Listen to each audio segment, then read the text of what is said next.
But Mufti Muhammad gave a speech in 1923,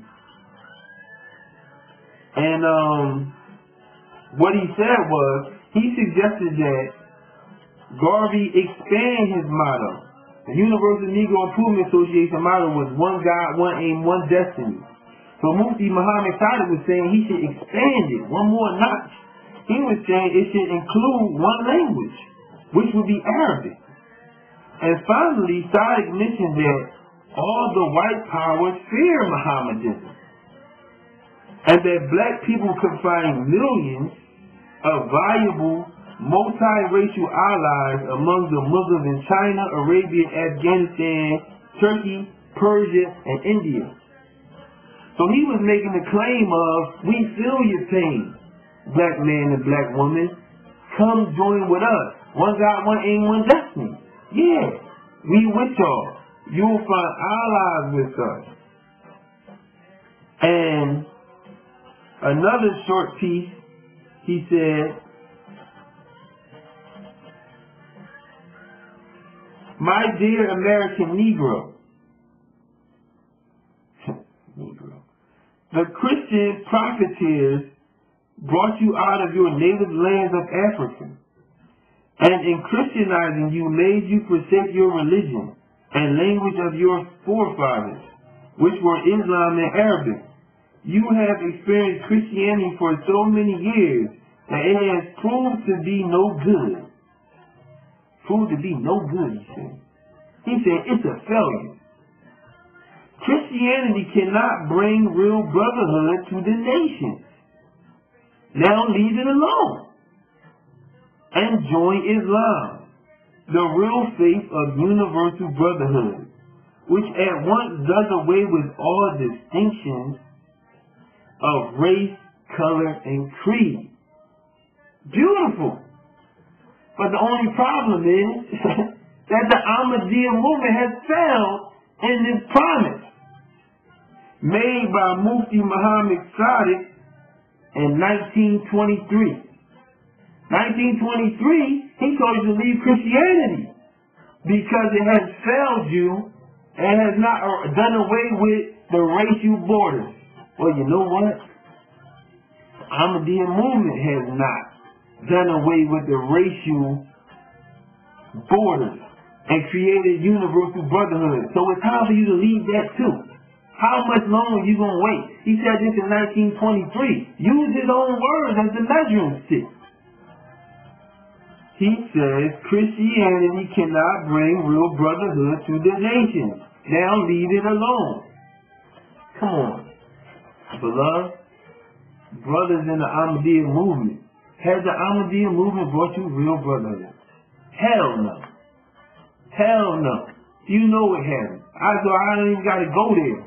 But for the people who might join, like I said later on, you won't have to say why they didn't tell us, because we telling you right now.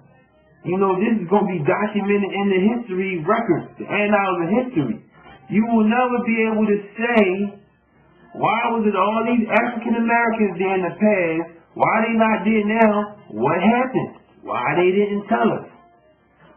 Well, we definitely going to tell you today.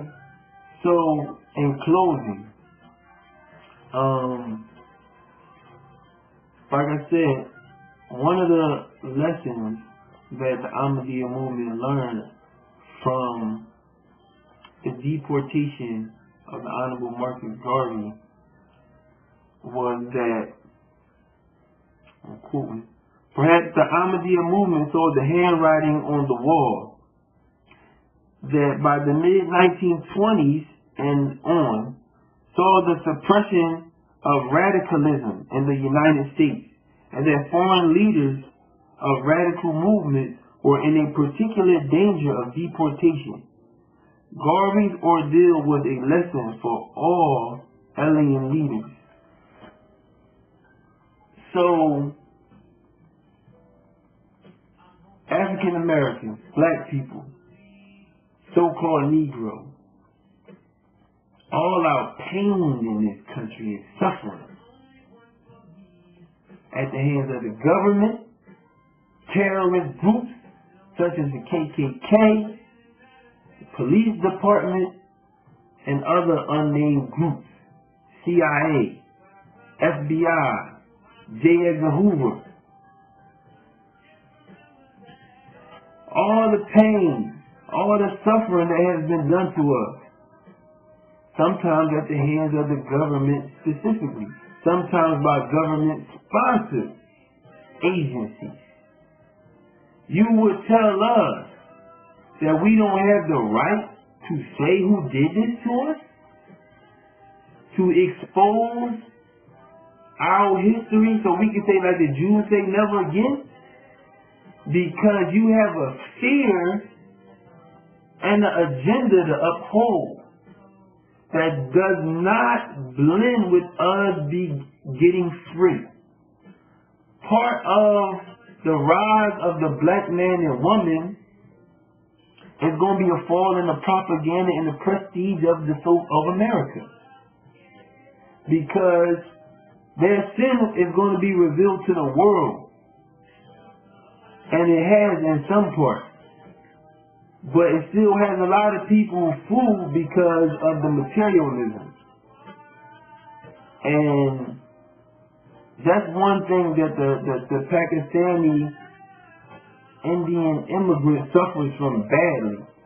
That merging with the gifts of the Dajjal.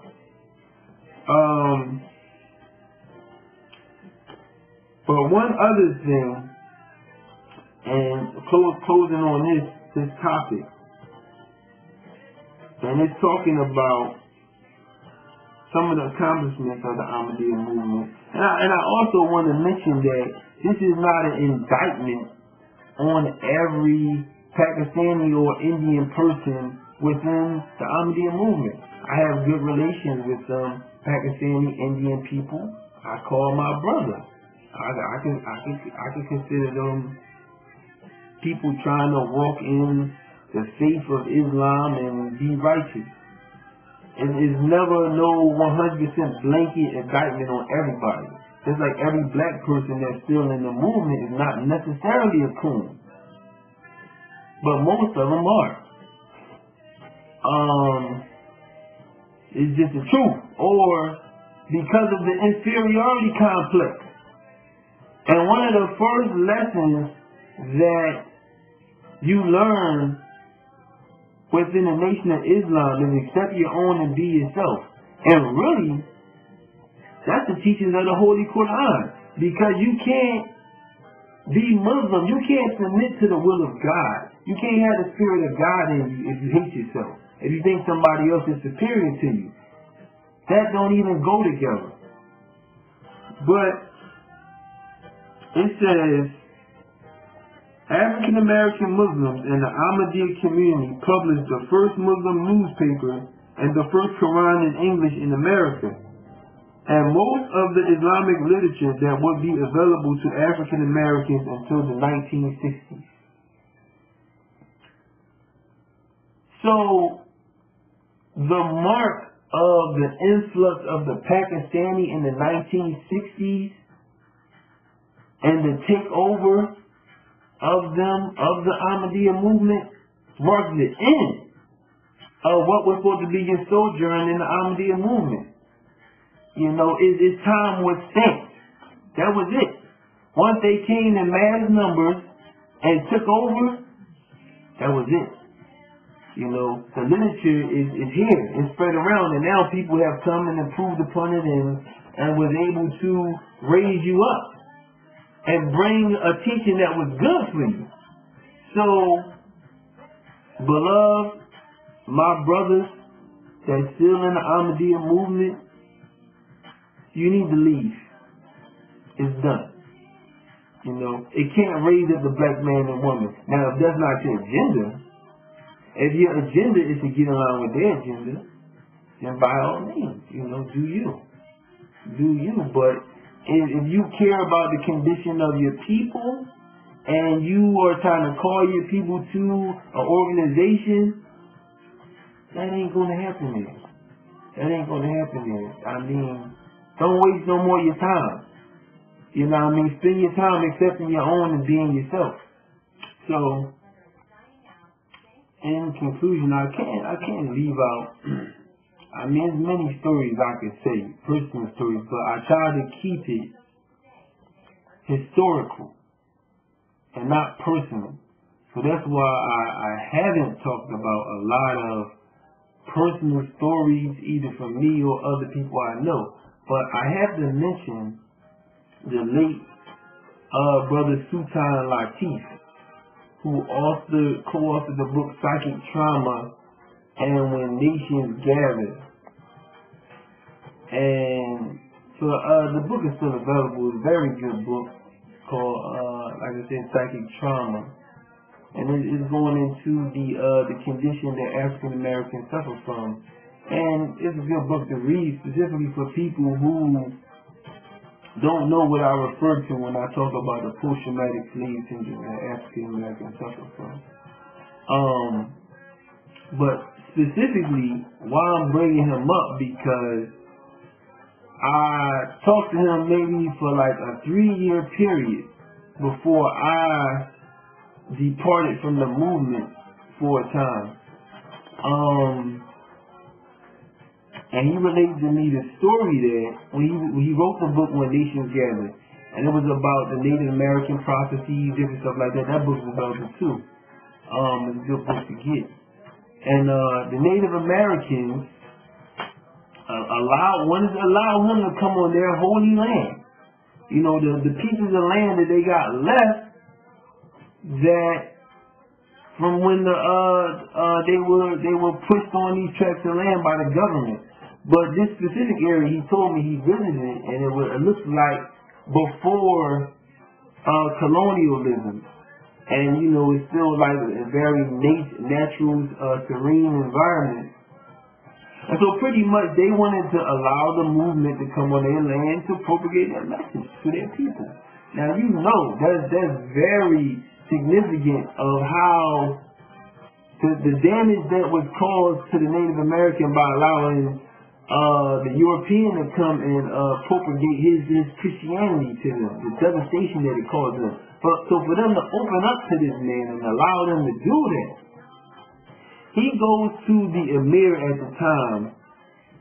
The name of the brother escaped me right now. Dr. somebody. Dr. full of shit.